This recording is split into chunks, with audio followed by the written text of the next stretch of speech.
প্রায় ৩০ ঘন্টা ট্রেন সফরের পর রাজস্থানে পা রাখলাম। এবার আমাদের সফরসূচি একটু অন্যরকম। কত কম সময়ে একটা শহর দেখা যায় সেটাই চেষ্টা করব। আজ দুপুর দুটোয় আবার ট্রেন ধরবে জয়সলমীরের উদ্দেশ্যে। তার আগেই এই নীল শহর যতটুকু ঘুরে দেখা যায় দেখে নেওয়ার চেষ্টা।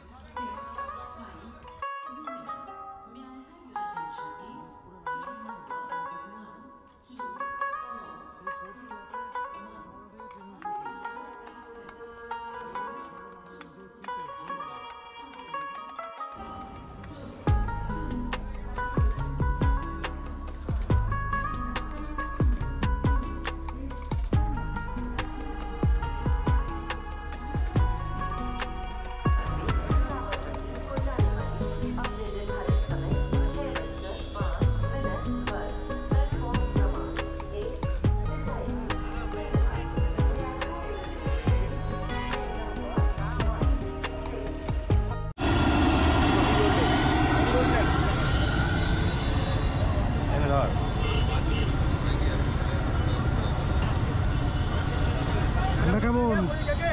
ঠান্ডা কেমন? ভালোই ঠান্ডা ভাই। কি ঠান্ডা?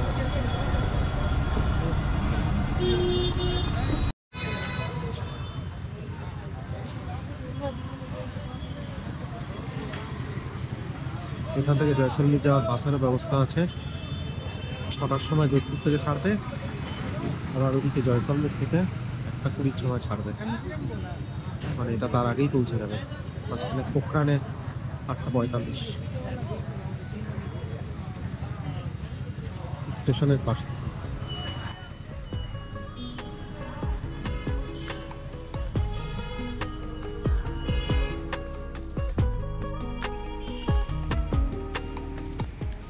স্টেশন থেকে বেরিয়ে হাঁটা শুরু করলাম। ম্যাপে দেখলাম 1.5 কিলোমিটার দূরে একটা জায়গার নাম ঘণ্টাঘর এবং সদর মার্কেট। আপাতত সেখানেই যাচ্ছি।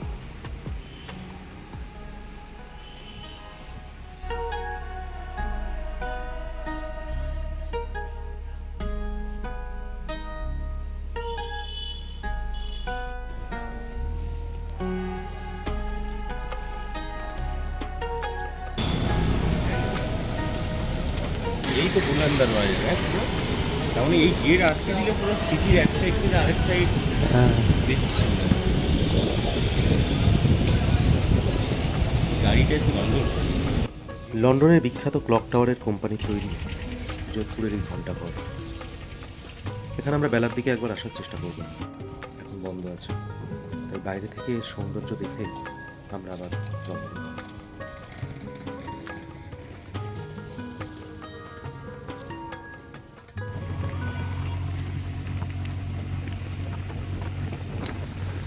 অনেকক্ষণ হাঁটার পর মনে হলো এবার একটু অটোয় চললে বেশ হয়, তাই অটোয় চেপে বসলাম। 2.5 কিলোমিটার মতো রাস্তা। এরপর আমরা দেখতে পাবো যোধপুর সার্কিট হাউস, যা সোনার কেল্লা সিনেমার কারণে বিখ্যাত হয়ে আছে।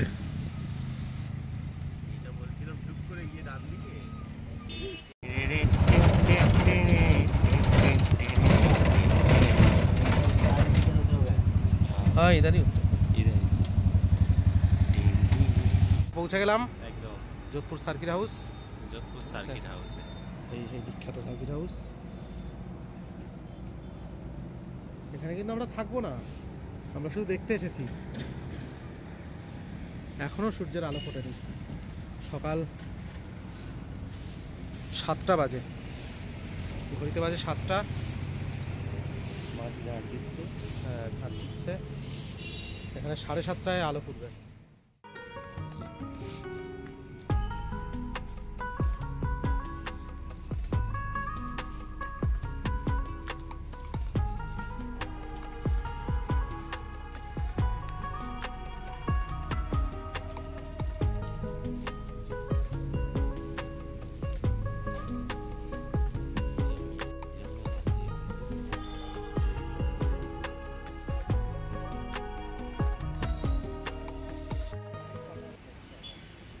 এবার আমরা যাব তুর্জিকা ঝালরা। 150 টাকায় অটো বুক করলাম, 3 কিলোমিটার যাব।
মারওয়ারের রানী তাওয়ারজি তৈরি করেছিলেন এই তুর্জিকা ঝালরা 1740-এ, যা শতাব্দীর পর শতাব্দী ধরে যোধপুর শহরে জলের উৎস হিসেবে ব্যবহৃত হতো।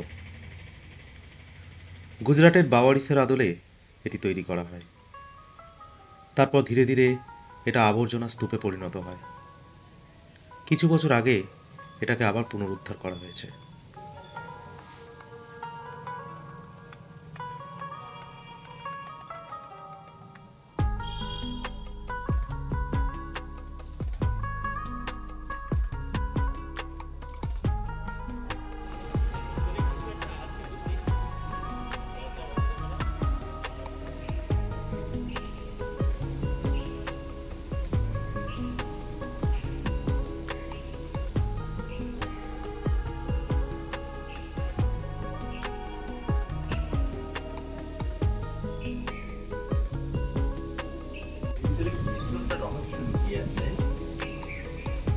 যাওয়ার রাস্তা কিন্তু বন্ধ, কিন্তু ওইখানে চাবি দেওয়া। এইখানে জল করতে গেলে এই সিঁড়িতে মাছ আছে, খুব ডিপ লাগে।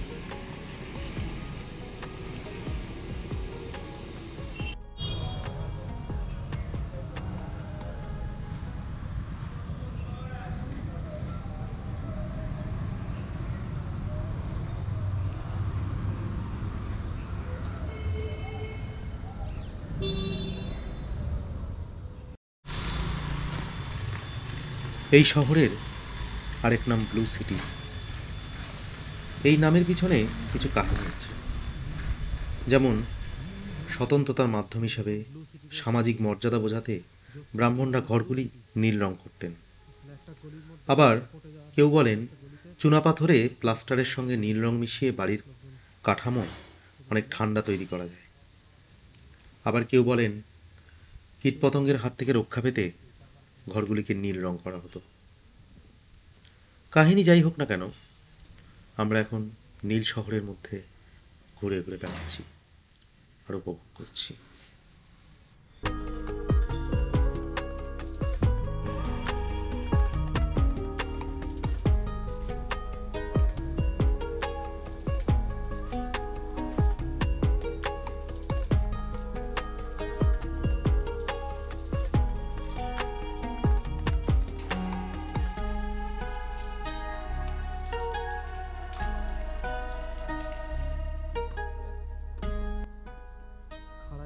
তুর্জিকা ঝালরা থেকে একটু হেঁটে এগিয়ে আমরা এখন চলেছি মেহরানগড় ফোর্টের দিকে। রাজস্থানের সফরের আমাদের প্রথম ফোর্ট দর্শন। রাস্তা ক্রমশ খাড়াই হতে শুরু হয়েছে। আমরা এই পথ দিয়েই উঠব। শুনেছি অন্যদিকে গাড়ি রাস্তা আছে, কিন্তু আমাদের হাতে এখন অনেক সময়, তাই হেঁটে হেঁটে যাওয়াই আমরা স্থির করলাম।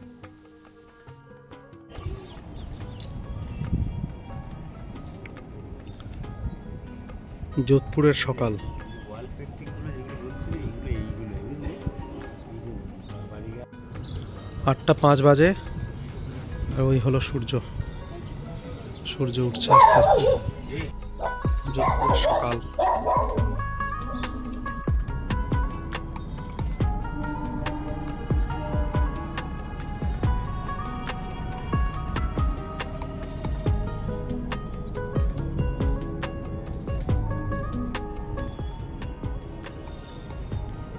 পাহাড়ের চূড়ায় অবস্থিত 400 ফুট উঁচু বিশাল প্রাচীর দ্বারা সুরক্ষিত বিশ্বের অন্যতম সেরা নিদর্শন মেহরানগড় ফোর্ট।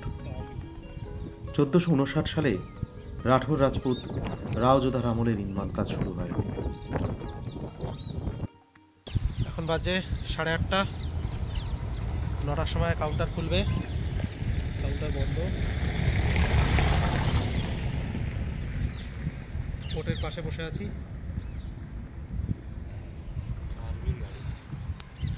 দুটোর সময় আমাদের জয়সালমীরের ট্রেন। তার আগে আমাদের সব ঘোরা হয়ে যাবে, খাওয়া দাওয়া হয়ে যাবে। 5:30 থেকে 2টো, এই হলো আমাদের যোধপুরের ট্যুরের টাইম। তার মধ্যে ঘন্টা ঘড়ি আছে, সার্কিট হাউস আছে, মেহেরগড় ফোর্ট আছে। এবার আমরা যাব মিউজিয়াম, উমেদ ভবন মিউজিয়ামটা দেখে নিই, তাহলে যোধপুরের সবই দেখা প্রায় হয়ে যাবে। আরও অনেক কিছু আছে, বাজার আছে। তো তাপমাত্রা ফোনে দেখাচ্ছে 14-15 আশেপাশে, কিন্তু রিয়েল ফিল 10-এরও কম মনে হচ্ছে। প্রচণ্ড ঠান্ডা হাওয়া দিচ্ছে, হাত চাত বাইরে বের করা যাচ্ছে না, এতটাই ঠান্ডা। আমরা অনেকটা উপরেও এসে গেছি, সেই কারণে আরেকটু বেশি ঠান্ডা লাগছে।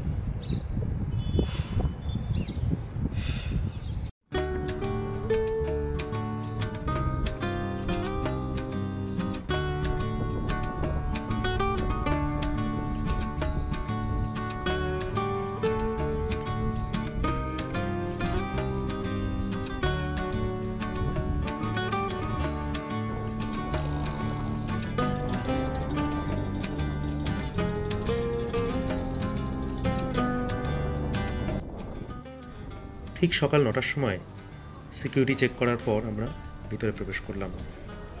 কোনো রকমের স্টিক, ট্রাইপড এগুলো ভিতরে অ্যালাউ নয়, তবে মোবাইল বা ক্যামেরাতে ভিডিও ছবি অ্যালাউ আছে।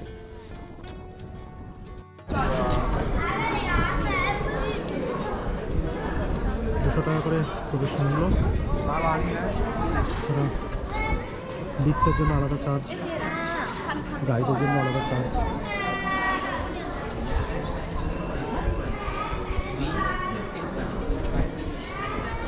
অডিও ব্যবস্থা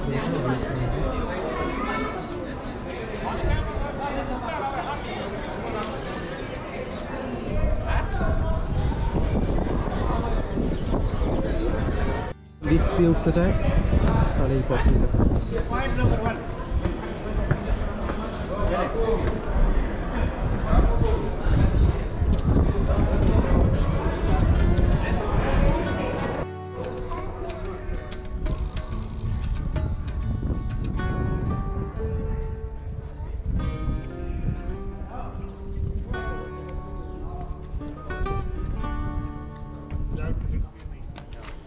এই দুর্গটিতে 7টি দরজা রয়েছে, যার মধ্যে রয়েছে প্রধান প্রবেশদ্বার জয়পোল অর্থাৎ বিজয়ের দ্বার। মহারাজা মানসিং 1806 সালে জয়পুর এবং বিকানের সেনাদের বিরুদ্ধে তার বিজয়ের স্মরণে তৈরি করেছিলেন এই দরজা। কি তপসে দুধাপ সিঁড়ি চড়ে কি ভেবেছিলে দুর্গ তুমি জয় করে ফেলেছো? এখনো আরো পথ চলা বাকি, চলো।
এবার আমরা প্রবেশ করলাম ফোর্টের ভিতরে। এখানে অনেকগুলো মিউজিয়াম তৈরি হয়েছে, সেগুলো আমরা এবার ঘুরে ঘুরে দেখব।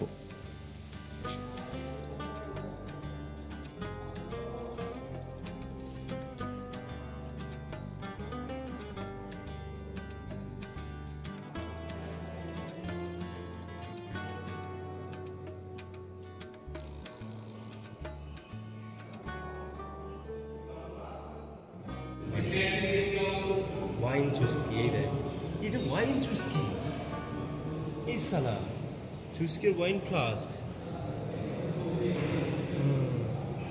এটা ছিল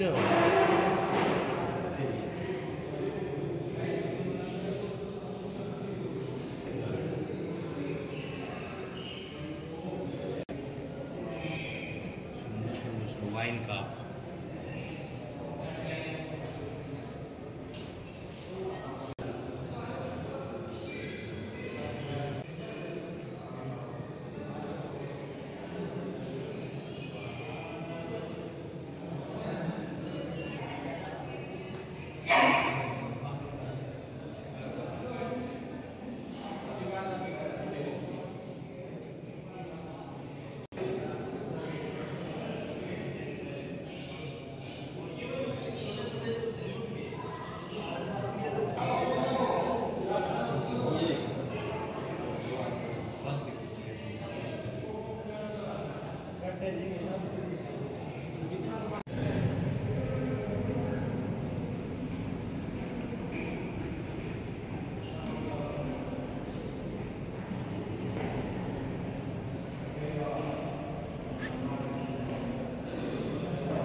যাবে তাই তো, কি করলে তবে?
তখত ভিলা, মহারাজা তখত সিং এর পার্সোনাল চেম্বার। ফুলমহল, মহারাজা অভয় সিং এর বিনোদনের জন্য ব্যবহার হতো। এখানে নাচ বা বিভিন্ন ধরনের প্রমোদের ব্যবস্থা থাকতো। আর আছে শীষমহল, প্যালেস অফ মিরার্স বা হল অফ মিরার্স বলা হয়।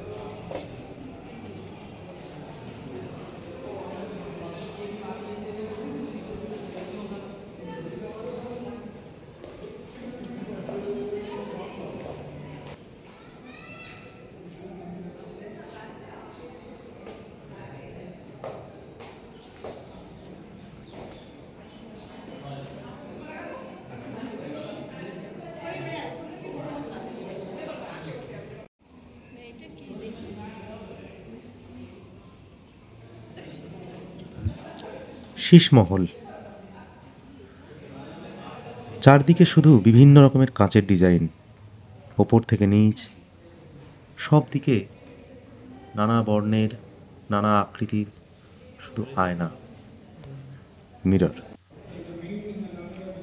এর মধ্যে আবার বিভিন্ন ধরনের ছবিও আছে, কৃষ্ণের বাঁশি বাজানো, ব্রহ্মা, শিব পার্বতী। মহারাজা অজিত সিং এর সময়ে এই শীষমহল তৈরি হয়।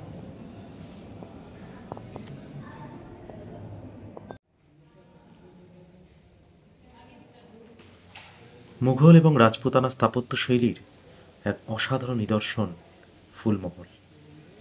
মহারাজা অভয় সিং 1800 শতকে এটি তৈরি করেন। এটা মহারাজার এক ব্যক্তিগত চেম্বার। এখানে জমকালো বিভিন্ন ধরনের উদযাপন আয়োজন করা হতো। নাচ, গান, নানা ধরনের আমোদ প্রমোদের ব্যবস্থা থাকতো এখানে।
আঠারোশো ষাট খ্রিস্টাব্দে মহারাজা তখত সিং এই ঝাঙ্কি মহল তৈরি করেন। প্রধানত তখনকার রানীরা যাতে এখান থেকে বাইরের বিভিন্ন অনুষ্ঠান দেখতে পায়, সেই কারণে এই মহলটা তৈরি করা হয়েছিল।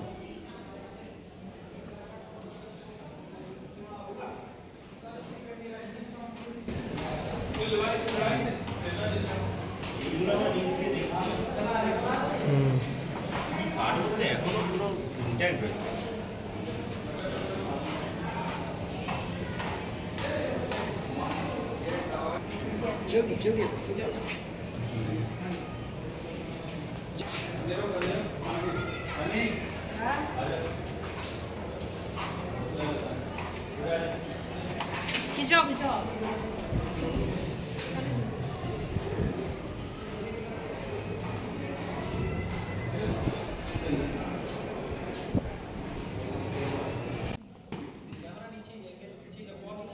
মতি মহল রাজা তখত সিংয়ের রাজ দরবার।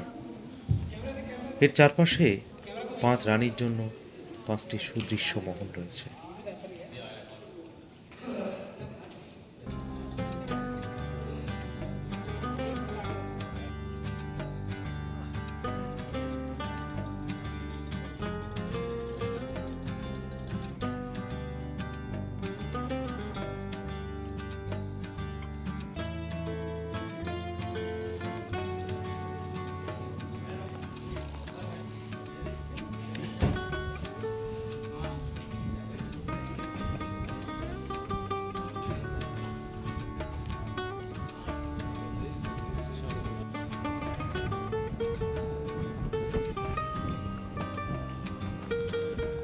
এখন আমরা যাচ্ছি কামান দেখতে। উপরে অনেকক্ষণ হাঁটাহাঁটি করলাম, পায়ে রীতিমতো ব্যথা হয়ে গেছে, কিন্তু কামান দেখার ইচ্ছেটা আর দমন করতে পারলাম না কিছুতেই। তাই ধীরে ধীরে ধীরে ধীরে ধীরে ধীরে চলেছি।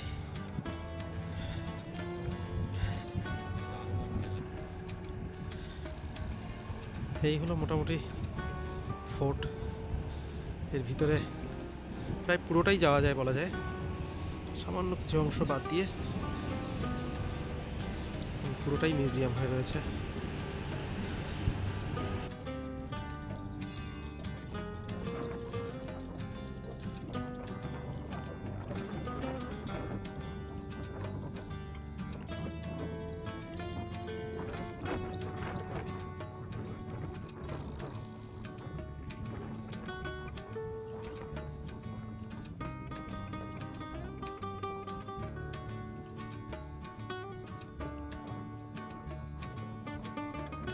একটা রিল বানিয়ে দাও। তারপরে 2-3 বছর পরে এই পার্টি রে, টাকা নেই, টাকা নেই, টাকা নেই।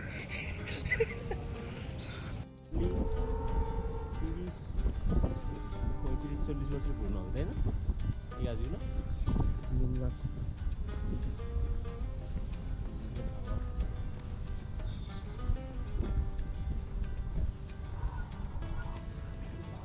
সেরা আবিষ্কার হয়েছে।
ফোর্ট থেকে বেরিয়ে আবার ফিরে এলাম ঘণ্টাঘরের কাছে।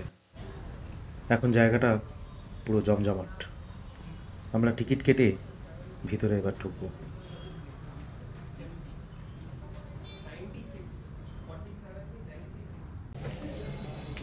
ঘণ্টাঘরের ভিতরে প্রবেশ করছি। টিকিট নিল 25 টাকা করে। আগে টিকিট ফ্রি ছিল, আবার কবে থেকে টিকিট ব্যবস্থা চালু হয়ে গেছে।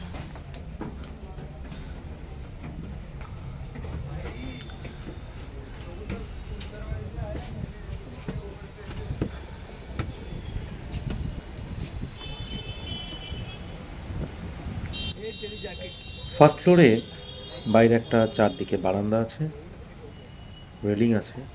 সেখান থেকে যোধপুর শহর, দূরে মেহেরগঞ্জ ফোর্ট এবং সদর মার্কেট এরিয়া দেখা যায়।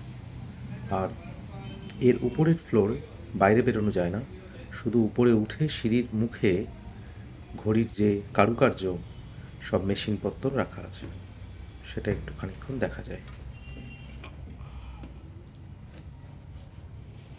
সিঁড়িগুলো বেশ খাড়াই, প্রায় 1 ফুটের কাছাকাছি চওড়া। উপরে উঠতে বেশ বেগ পেতে হচ্ছিল।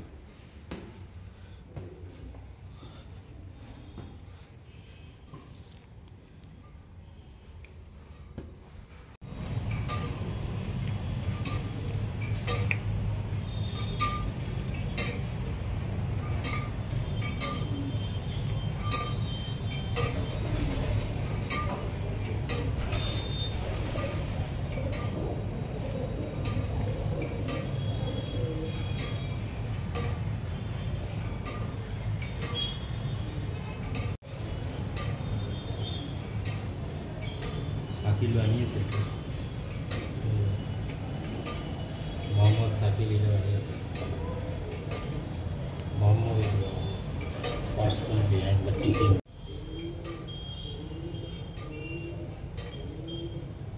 একটা লিঙ্কিং মেকানিজম, ভেতরে ঢুকতে দিলে সবাই শিখে যাবে, বুঝলে তো?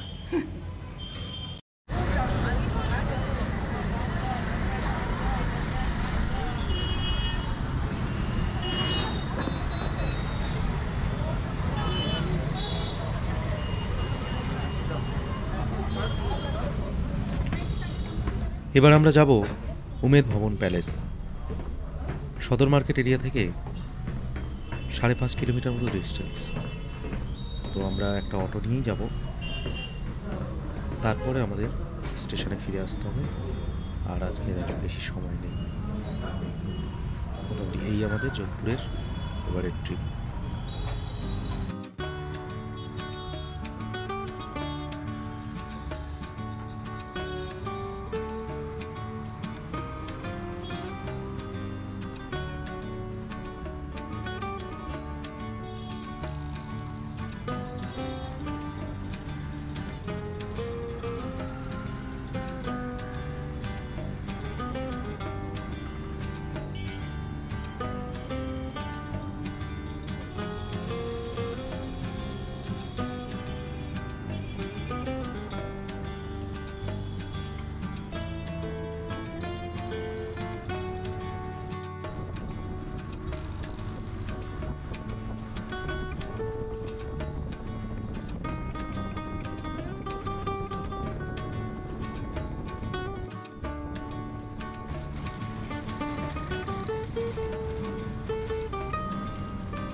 1920 খ্রিস্টাব্দে মহারাজা উমেদ সিং খরার কারণে দুস্থ হাজার হাজার গ্রামবাসীকে কিছু চাকরি দেওয়ার জন্য এই প্রাসাদ নির্মাণ করেন, কিন্তু খুব ধীরে ধীরে কাজ হয়।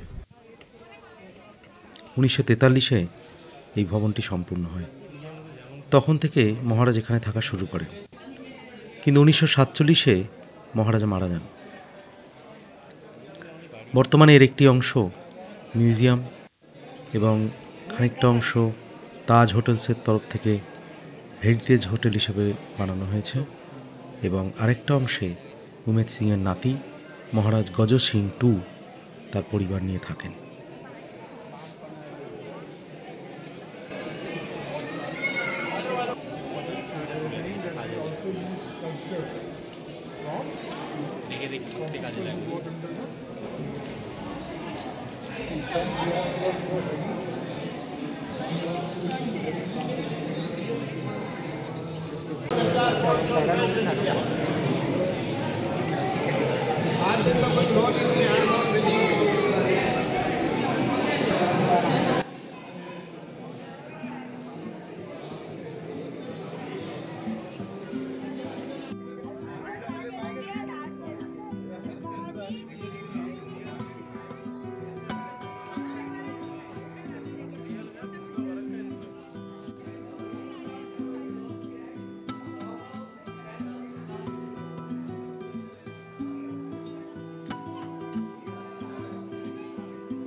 आ जाओ सर, आओ इधर आ जाओ।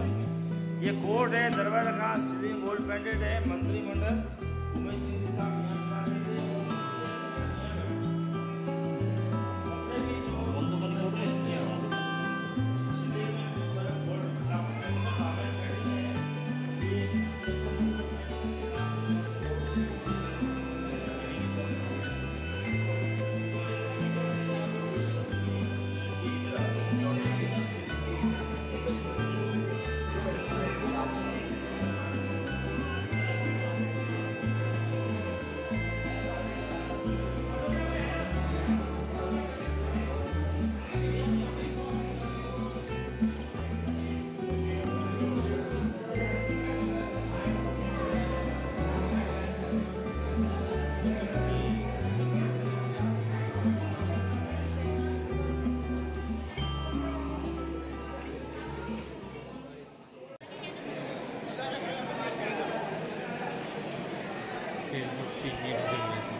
মোটামুটি ঘন্টা সাতেক যোধপুরে কাটালাম। এবার আমরা একটু লাঞ্চ সেরে নেব, আর তারপরে ট্রেন ধরে রওনা দেবো জয়সালমীরের উদ্দেশ্যে।